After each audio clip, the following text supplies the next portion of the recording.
Turn off the lights, lock your doors, and be silent. Because the story you're about to hear works best in the quiet, when every sound feels louder and your mind starts imagining things on its own. Before we go further, tell me in the comments, where are you watching this from and what time is it right now? So without any further discussion, let's begin. I found the jacket in the photo. That's what stopped me cold. Not the restraining order itself, not Sarah Mitchell's name, not even the accusation. It was the jacket. North Face, navy blue, torn left pocket. I donated it to Goodwill on August 3rd.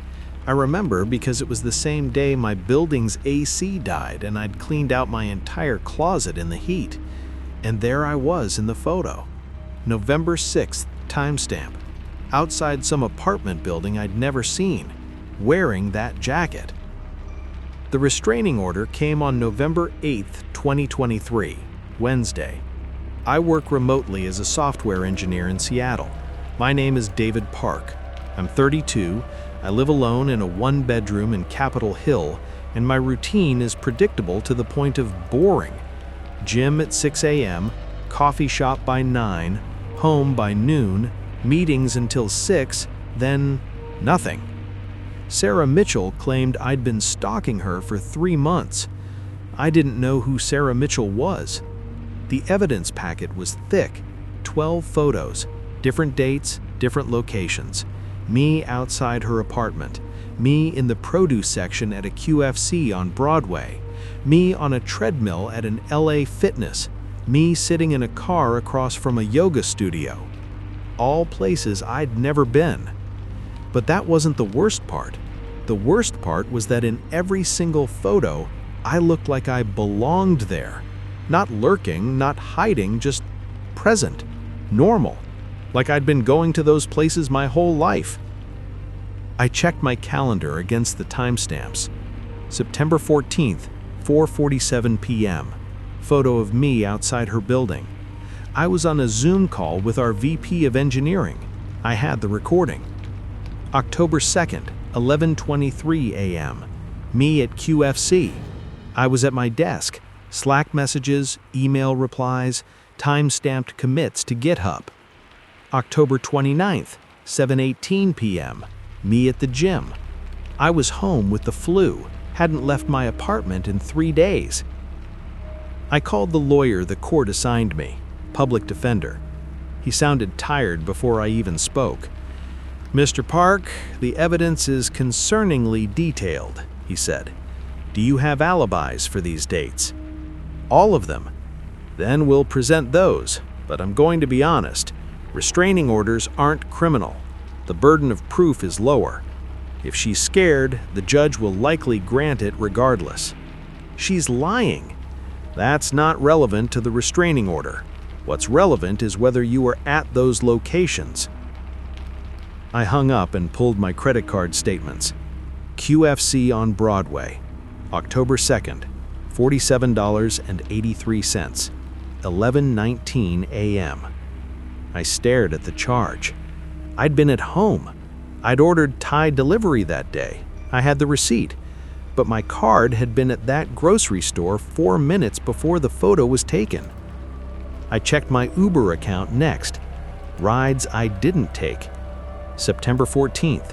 Pickup, my address. Drop-off, 1120 East Pike Street. Paid with my card.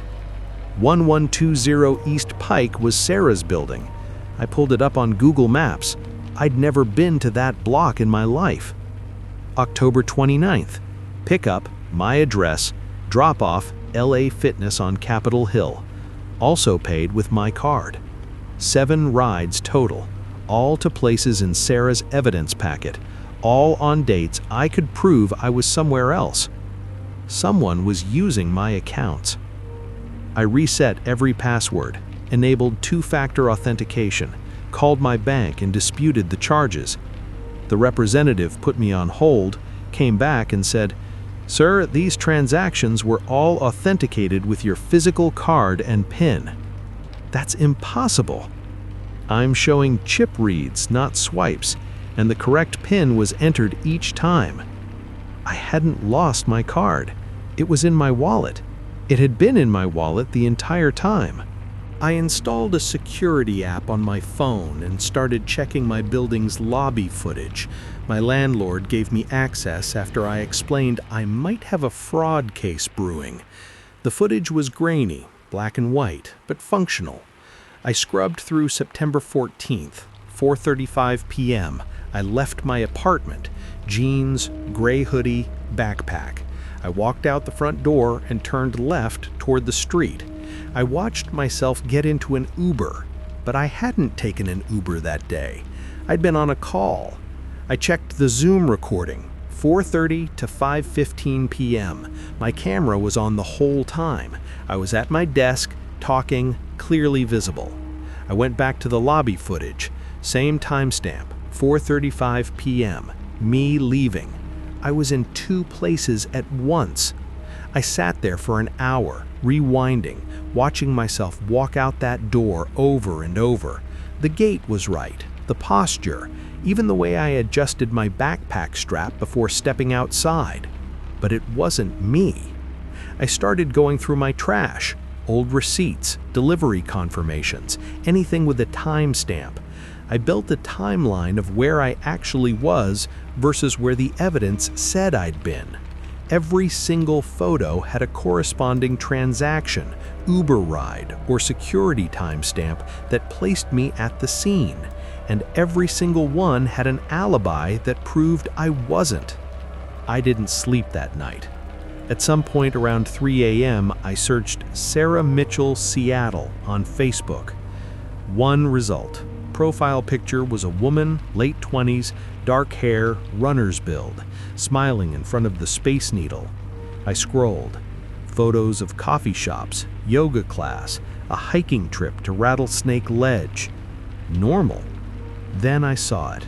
A photo from 2 months ago. Sarah with another woman, both smiling, arms around each other. The caption read, "Sisters Reunited." I recognized the other woman immediately. Rebecca Huang. We'd dated for 8 months, ended things 2 years ago. It hadn't been clean. She'd started showing up at my gym, my coffee shop, my building. I'd reported her to HR after she began emailing my coworkers asking about me. She'd lost her job over it, harassment policy violation. She'd moved to Portland 6 months later. I zoomed in on the photo. Rebecca and Sarah, sisters. But Rebecca had never mentioned a sister, not once in the 8 months we'd dated. I checked Sarah's profile creation date, May 2023, 6 months ago, the same month Rebecca moved back to Seattle. My hands were shaking. I went to Google and searched Sarah Mitchell stalking Portland. Third result, a Reddit post from r/legal advice, posted by u/throwawaypdx 11 months ago. Woman filed restraining order against me claiming I've been stalking her. I've never met her in my life.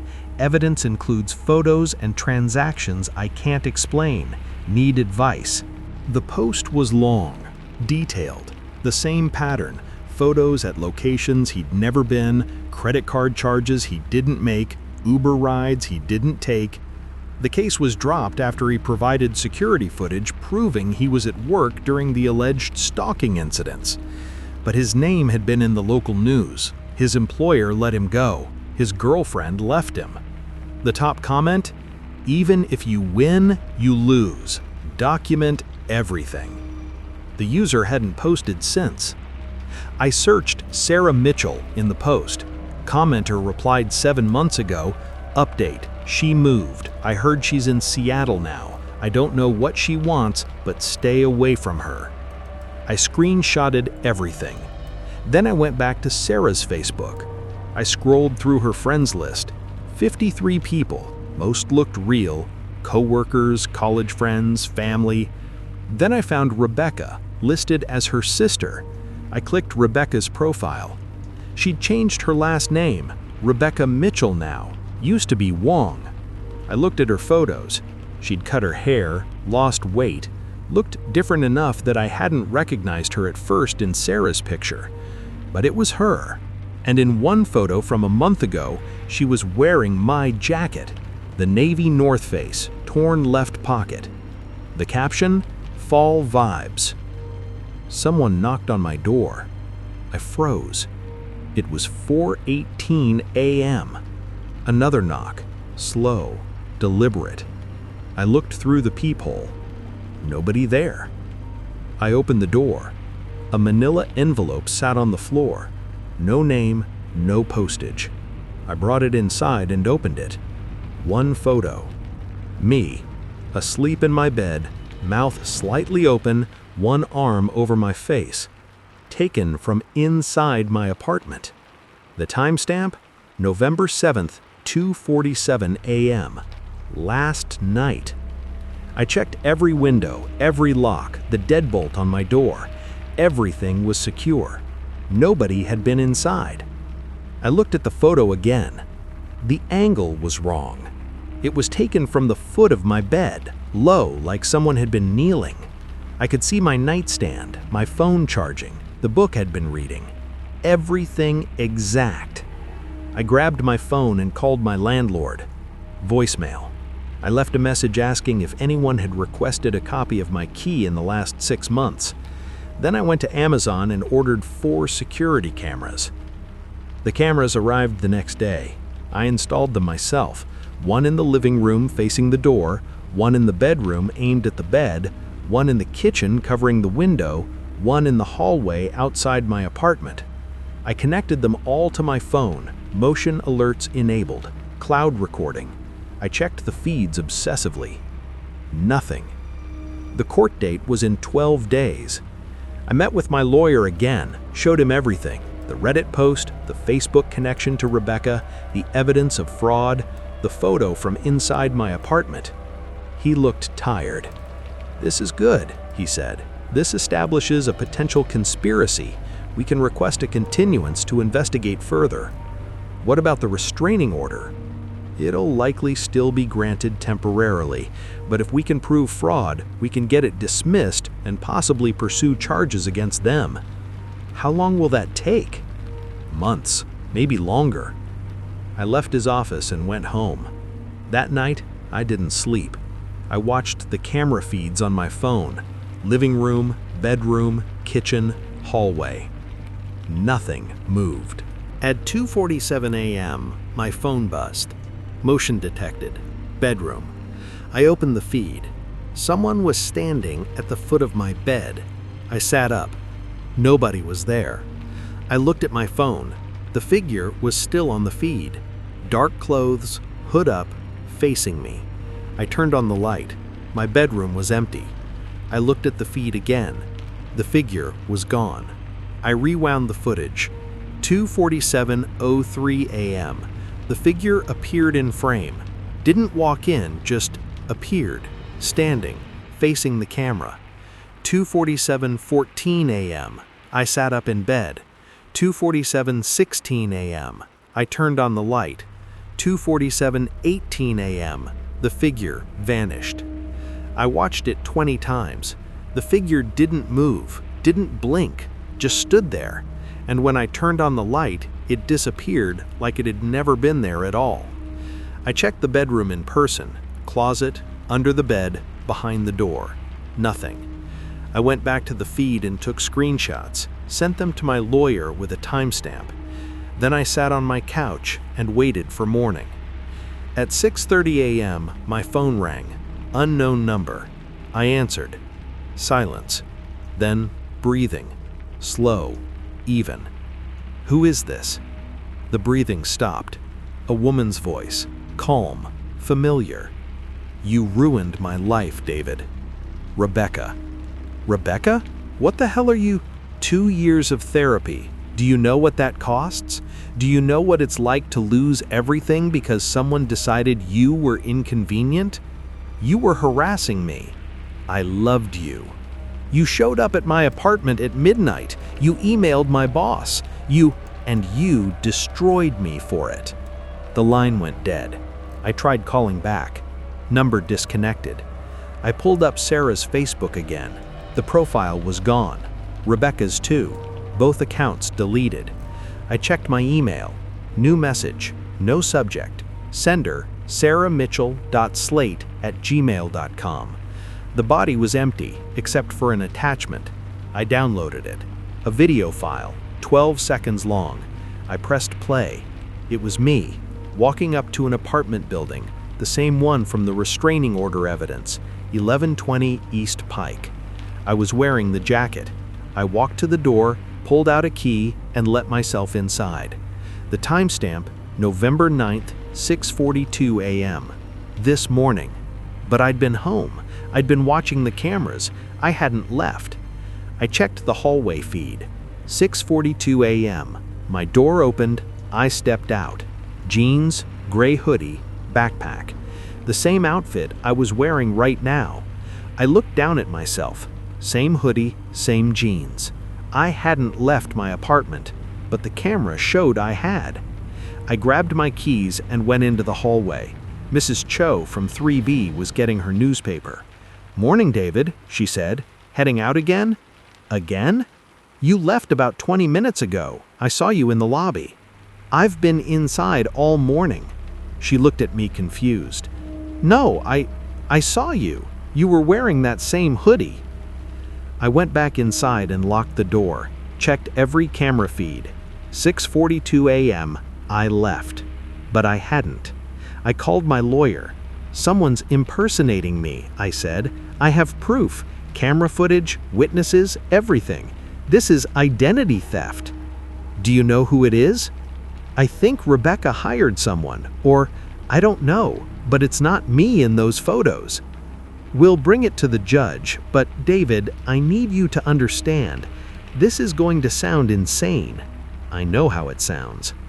"Do you? Because right now you're telling me someone looks exactly like you, uses your credit cards, your Uber account, knows your routines, and is framing you for stalking. That's not identity theft. That's what?" He didn't answer. I hung up. I spent the next 3 days inside, didn't leave, didn't open the door, ordered food delivery and made the driver leave it in the hallway. The cameras kept recording. Every morning at 6:42 a.m., I left my apartment. But I hadn't. I'd be sitting on my couch watching the feed, and I'd see myself walk out the door. Mrs. Cho confirmed it. The mailman confirmed it. My landlord confirmed it. Everyone saw me leave, but I was inside. On November 12th, I hired a private investigator. His name was Marcus, former cop. Expensive. He met me at a coffee shop in Fremont. I made him come to me because I didn't trust leaving my apartment anymore. I showed him everything: the restraining order, the evidence, the Facebook connection, the camera feeds. He listened without interrupting. When I finished, he said, "Give me 48 hours." He called me back in 36. "Sarah Mitchell doesn't exist," he said. "What?" "No social security number, no birth certificate, no records before May 2023. The address listed on the restraining order? It's a real apartment, but it's been vacant for 3 months. The landlord has no record of anyone named Sarah Mitchell ever renting it." Then who filed the order? Someone using a fake identity. The photos are real, the evidence is real, but Sarah Mitchell is a ghost. What about Rebecca? Rebecca Huang changed her name to Rebecca Mitchell 6 months ago. Legal name change, filed in Portland. She moved back to Seattle in May, same time the Sarah Mitchell identity was created. So Rebecca is Sarah. Maybe, or they're working together. But here's the problem, David. I can't find any evidence of a second person. No roommate, no sister. Rebecca lives alone in Ballard, works remotely as a graphic designer. No criminal record, no red flags. What about the man, the one who looks like me? Marcus was quiet for a moment. I ran facial recognition on the photos from the restraining order, compared them to your driver's license. your social media, everything. And it's you, David. Biometric match, facial structure, bone density, even the way you walk. It's not a look-alike. It's you. I felt cold. That's impossible. I know, but the data doesn't lie. Whoever's in those photos, the computer thinks it's you. I stopped answering my phone after that. The court date was in 4 days. I kept watching the cameras. Every night at 2:47 a.m., the bedroom feed would glitch, just for a second, a dark figure in frame, then gone. I started sleeping on the couch with the lights on. On November 14th, someone knocked on my door at noon. I checked the hallway camera first. A woman, late 20s, dark hair, runner's build. Sarah. Except Sarah didn't exist. I didn't open the door. She knocked again. "David, I know you're in there." Rebecca's voice. I stayed silent. "We need to talk face to face." "Go away. I have something you need to see." She slid a piece of paper under the door. I waited until I heard her footsteps fade, then picked it up. A printed photo. Me, standing outside my building, talking to someone. The other person's face was blurred out, but I recognized the jacket they were wearing. Navy North Face, torn left pocket. My jacket. I was talking to myself. The timestamp, November 13th, yesterday, 3:22 p.m. I checked the hallway camera feed from yesterday, 3:22 p.m. I left my apartment, walked to the lobby, met someone outside. The other person was wearing my jacket. I watched myself have a conversation with them for 4 minutes. Then I handed them something, too small to see on camera. They walked away. I went back inside. I had no memory of this. I'd been inside all day yesterday. I'd been working. I had commit logs, Slack messages, meeting notes. But the camera didn't lie. I called Marcus. "I need you to follow me," I said. "What?" "I'm being impersonated. I need you to follow whoever's pretending to be me and find out who they are." "David, I already told you. Please." He was quiet. "I'll bill you hourly, but I'm telling you right now, this doesn't make sense." "I know." He started surveillance the next day. November 15th, the day before the court hearing. I stayed inside, watched the cameras, waited. At 6:42 a.m., I left my apartment, except I didn't. Marcus called me 20 minutes later. "I'm following you right now," he said. "Where?" "Capitol Hill. You're walking toward Broadway, jeans, gray hoodie, backpack. You stopped at a coffee shop. You're ordering right now." "Marcus, I'm in my apartment." "David, I'm looking at you through the window." I felt my throat tighten. "Take a picture." 5 seconds later, my phone buzzed. A photo. Me, inside a coffee shop, ordering at the counter. Same hoodie I was wearing, same backpack on my shoulder. "Follow them," I said. "Don't lose them." Marcus stayed on the line. I listened as he narrated. "You're leaving the coffee shop, heading north. You're walking fast. You're on your phone." My phone wasn't in my hand. It was pressed to my ear talking to Marcus. "You're turning onto East Pike. You're stopping. There's a woman approaching you." "What does she look like?" "Brunette, late 20s, Sarah Mitchell." "Rebecca." "They're talking. You handed her something. Looks like a key. She's putting it in her pocket. Now she's leaving. You're watching her go." "Where am I going?" "You're heading back, same route. You're walking toward your building." I pulled up the hallway camera feed on my laptop. 6:58 a.m. I walked back into the building, went to my apartment, unlocked the door.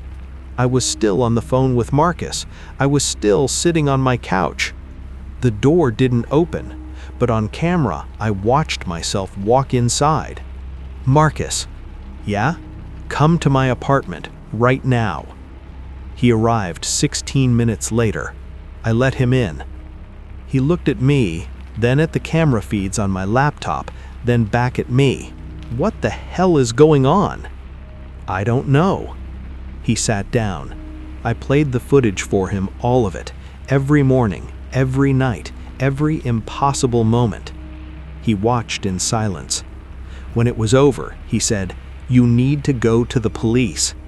"And tell them what? That I'm being framed by myself?" "Someone's doing this. Someone with access to your apartment, your accounts, your routines. This is criminal." "The court hearing is tomorrow." "Then we bring this to the judge, all of it. The evidence doesn't make sense, and that's reasonable doubt." I wanted to believe him. That night, I didn't sleep. At 2:47 a.m., my phone buzzed.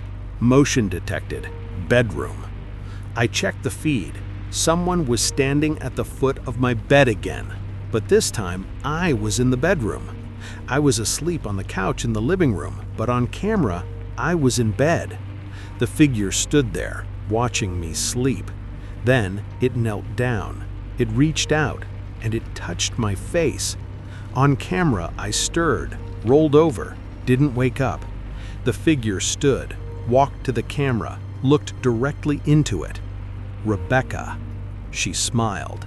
Then the feed cut to black. When it came back 2 seconds later, the room was empty. I checked the bedroom in person. Nobody there. But on my pillow, there was something small. A key. My apartment key. The same one I'd handed to Sarah, or Rebecca, in the footage Marcus had watched.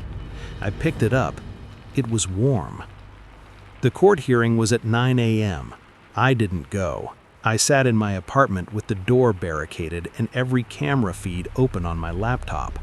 My lawyer called 6 times. I didn't answer. At 9:47 a.m., he left a voicemail. "David, the judge issued the restraining order. You didn't show up, so it's automatic. You're not allowed within 500 feet of Sarah Mitchell or her residence. Violation is a criminal offense. Call me back." I deleted it. At 11:23 a.m., someone knocked on my door. I checked the hallway camera. Rebecca. Except she looked different. Shorter hair, thinner, clothes I'd seen in Sarah's Facebook photos. She wasn't pretending to be Sarah. She was Sarah. "David, open the door." I didn't move. "I know you're watching. I know you're listening. We need to finish this." "Finish what?" "You ruined my life. Now I'm going to ruin yours." "I reported you for harassing me. That's not—" "You had me fired. You had me blacklisted. You took everything from me. You were obsessed." "I was in love." Her voice cracked. "And you threw me away like I was nothing." I heard her sit down in the hallway. "So I found someone who understood," she said quietly. "Someone who knew what it was like to be erased." "Who?" "Your brother." I froze.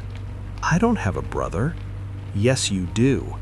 She slid something under the door. A photo, black and white, old. 2 boys, maybe 6 and 8 years old.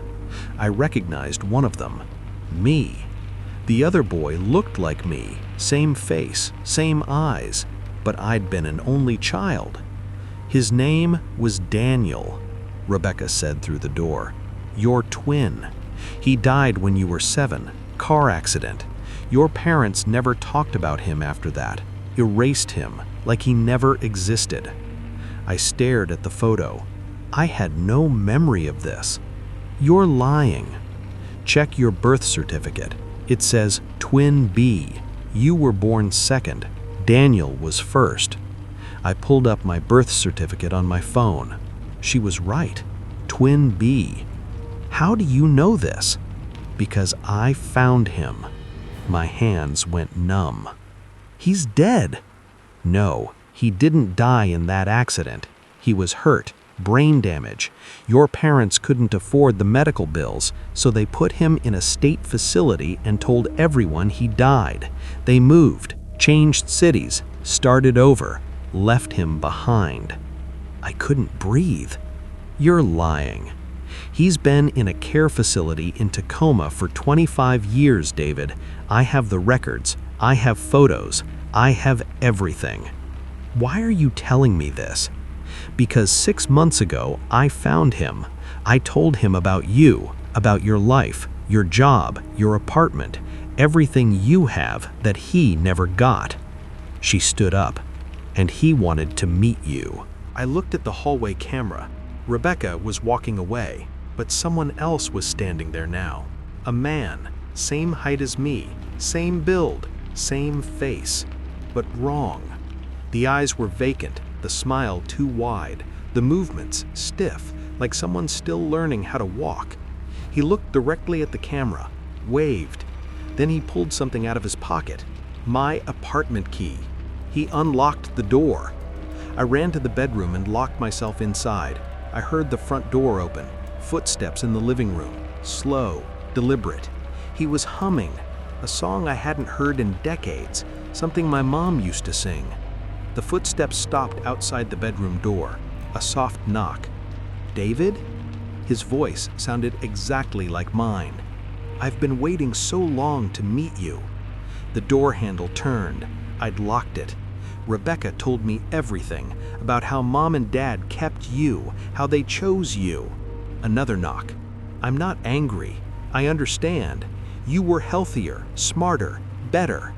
The door shook. But now I get to be you. The lock clicked. I hadn't heard him pick it. The door opened. He stood in the doorway, smiling. We look so much alike, he said, don't we? He stepped inside. I backed against the window. Rebecca helped me. She taught me how to walk like you, talk like you. She gave me your jacket, your routines, your life. He touched his face. The surgery was expensive, but worth it. Now nobody can tell us apart. You can't do this. I already did. He pulled out his phone and showed me the screen. My bank account, drained. My Uber account, deactivated. My email, locked. I've been you for 6 months, he said, and nobody noticed. He put the phone away. The restraining order was just the start. Next week, you'll lose your job, then your apartment, then your name. He stepped closer, and I'll take all of it, because I deserve it more than you. I shoved past him and ran, out of the bedroom, through the living room, into the hallway. Mrs. Cho was getting her mail. David? She said, confused. I didn't stop. I ran down the stairs and out of the building. I didn't know where I was going. I just ran. I ended up at Marcus's office. He let me in, took one look at me, and poured me a drink. I told him everything. The twin, Rebecca, the surgery, the takeover. He listened. When I finished, he said, "We're going to the police right now. They won't believe me. Then we'll make them believe you. We have evidence, camera footage, financial records, witnesses." He looks exactly like me. How do we prove I'm the real one? Marcus thought for a moment. Dental records, fingerprints, medical history, DNA if we have to. There are ways. We went to the police station. I filed a report. Identity theft, fraud, stalking, harassment. The officer taking my statement looked skeptical, but he wrote everything down. "We'll investigate," he said, "but this is going to take time." How much time? Weeks, maybe months. I left the station and went to a motel, paid cash, used a fake name, didn't tell anyone where I was. I stayed there for 3 days. On the 3rd day, Marcus called. "David, we have a problem." "What?" "The police went to your apartment. They found someone there." "Daniel?" "No, you." I felt cold. "What do you mean?" "They found David Park in your apartment, living your life. He showed them ID, answered questions about your job, your routines, everything. He even showed them photos of you, the other you, and claimed you were the one impersonating him." "That's insane." He had a witness, Mrs. Cho. She confirmed he's been living there for years, said the man who ran out 3 days ago, you, was acting erratic and unstable. Marcus, there's more. He filed a police report against you for breaking into his apartment, stealing his identity, and harassing him. I hung up. I sat on the motel bed and tried to think. He'd taken everything.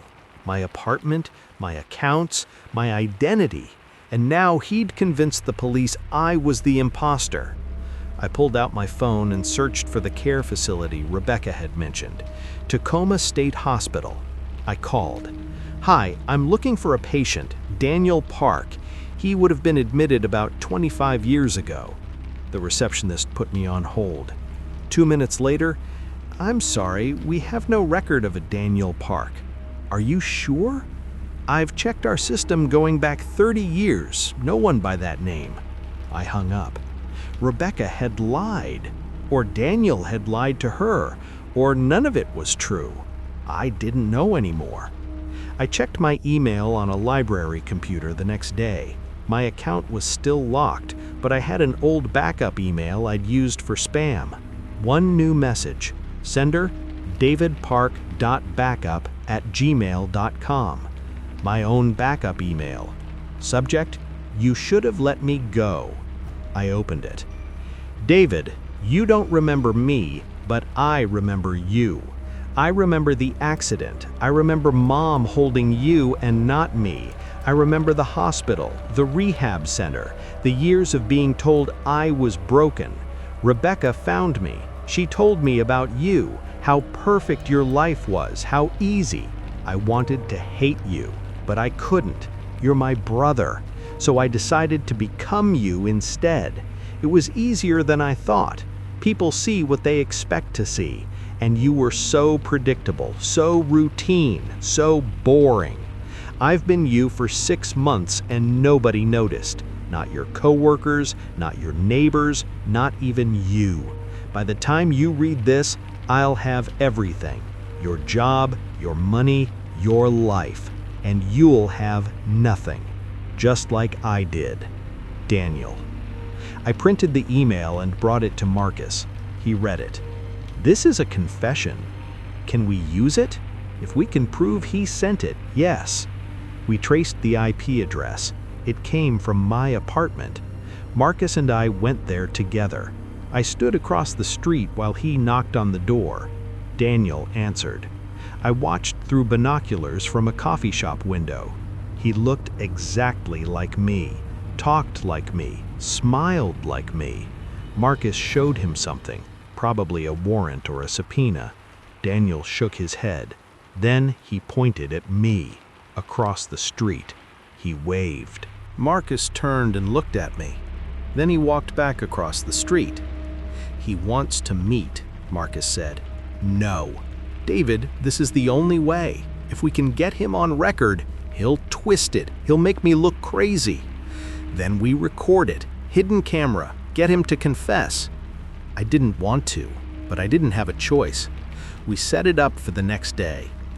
I met Daniel at a park in Volunteer Park. Marcus was 50 feet away with a parabolic microphone. I had a camera hidden in my jacket button. Daniel was already there when I arrived, sitting on a bench, wearing my jacket. He smiled when he saw me. "David." I sat down next to him. "Why are you doing this?" "Because I can." He leaned back, relaxed. "You don't remember me, do you?" "No." "Good. That makes it easier." He looked at the sky. "Mom used to sing to us, both of us. Do you remember the song?" I didn't answer. He started humming, the same song I'd heard in my apartment. She stopped singing it after the accident. She stopped talking about me entirely, like I never existed. If this is true, why didn't you just contact me? Why go through all this? He laughed. Contact me? And say what?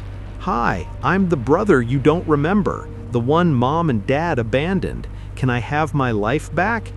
He turned to face me. You wouldn't have believed me. You would have called the police, had me committed. So instead, you stole my identity? I didn't steal it. I am you. We're the same person, same DNA, same face, same voice. He reached into his pocket.